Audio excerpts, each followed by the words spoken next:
Hello, everybody. Welcome to the Healing Waters podcast, Journey Out of Abusive Relationships.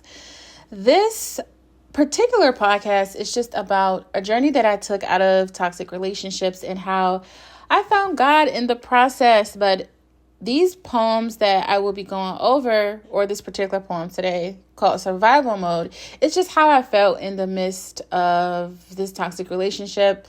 And hopefully you guys can relate to the feelings. Hopefully it'll help you guys emotionally process what you are also going through. You are not going through this alone. Other individuals are also going through this as well. And hopefully God will bring you to a season where you are able to let go. I will be praying for you. God bless you. And thank you for tuning in. Please like and subscribe to the channel. I will be coming out with more content. And also, if you are interested in purchasing this book, Healing Waters, it is on Amazon. The link is in the description. Let's get to it. Survival Mode. At the brink of just surviving. So you're in this toxic relationship. You are just trying to survive. You're just literally every day you wake up, you're just trying to tend to the basic needs, right? You don't have time to tend to your emotional needs, your physical needs, your spiritual needs. It's just basic life, like basic life skills, getting up, making something to eat, you know what I mean? Taking care of your children, whatever situation that you are in. You're not able to really dive very deep. So a lot of times we feel that emptiness because we're not catering to the things that we need to cater to, right? So I give myself away, afraid to say no. So because depending on what type of abuse you are going through, you just give yourself away to whatever it is. There is a fear. You have a fear of saying no. And we have to ask ourselves, like, where does that come from? Where does that fear of saying no come from? You just always say yes, yes, yes, yes. I need you to just sit and just do some self-reflection. Where does that come from? Does it come from your childhood? Like, where does it come from, right? I constant those faithful yeses. So you will find yourself in situations where you want to say no, but you say yes. And like I said, depending on the situation that you're in, this could stem from the fear of like physical retaliation, a physical threat, or, you know, being abused physically. This could come from you say yes because you have a fear that this person will leave you and you don't want to be alone. And we have to really sit down and ask ourselves, like, why is that? Why are you afraid to be alone? Why are you afraid to sit alone? Are you afraid to fail? If you have children, are you afraid to walk through those seasons with your children where you are, kind of figuring things out with life? Is there a fear of embarrassment even? If you let go of this relationship or this marriage, you will be shunned and embarrassed and ridiculed by family. It could be so many reasons, but we definitely need to do some self-reflection, right? And then with my dignity no longer intact, breathing is all I allow myself to do. Yes, sometimes that's literally all you can focus on is breathing, right? And then it says the thought of living consumes my day. Hinting on that topic, I wonder at times if I am better off gone. Oh, guys, just what we're going to get a little bit more sensitive. Like if you are in like a season of despair, hopelessness, I want to just let you know that you have purpose, you have breath. This is temporary. The season is temporary in your life, right? And don't allow like individuals to take your joy and that fear of you stepping out into the world, into like unknown territories and paths. Like I feel like that is your destiny, right? Keep praying to God and keep praying and asking him to push you out of that season of fear. Okay. Whisk away to a forever place of love. So that's really all you can think about. That is a desire that you have within your heart, is to be with somebody that loves you wholeheartedly, someone that is going to love you in and out, through your pain, through like your imperfections, like through all of that. And I want to let you know, you will come to a season of your life where that desire will be right in front of you, right? So keep your hope. With my human condition oh so painful, I seek refuge in pain.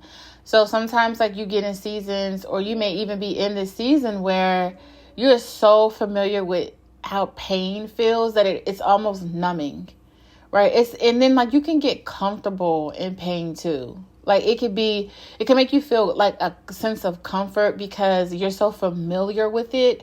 And we have to break that. While mirrors of deceit trick me.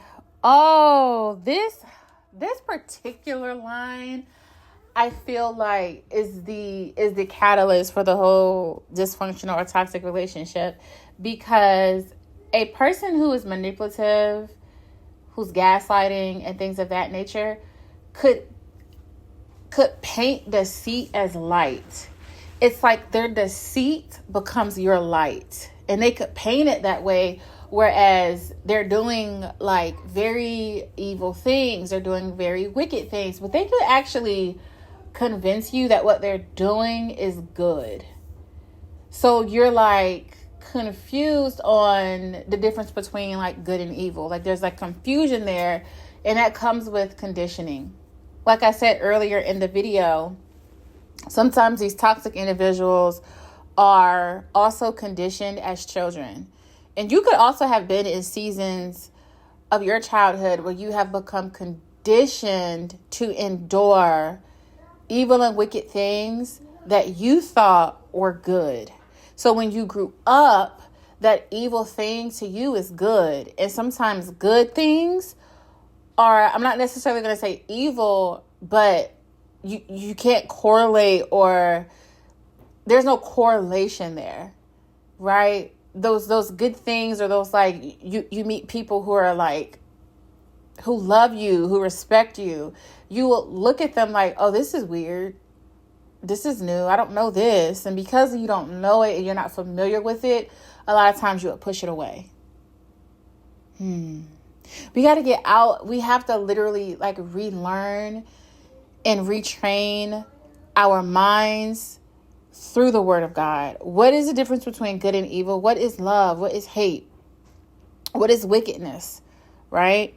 I lay desolate in coldness. So you feel cold all the time. You wake up, you look outside. It could be a beautiful day and there's darkness. And I do believe that God, like the light, has to be your light. It has to be like your foundation. And that's what's going to help you get out of this. And long for a peaceful existence. You long for peace. This is what I want to tell you. When you make God your foundation, it doesn't matter what you are going through.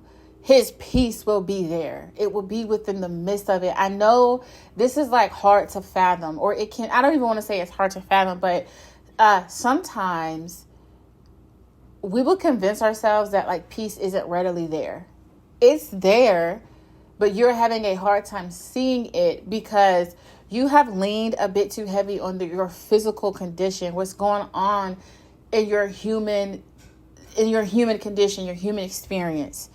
I do believe in the midst of all manners and matters of life that God is in the midst of it, and God could actually be speaking to you through the situation. If you're dealing with codependency, things of that nature, like God could be speaking through that circumstance, like, okay, it's time for you to break this stronghold, and the only way you're going to break it is through me. I have to be your foundation, and I am the key, because I will teach you what you do not know. I will reveal to you what you cannot see. And like I said, it is like spiritual warfare. So the person that is in your life, I do believe the enemy is working through them.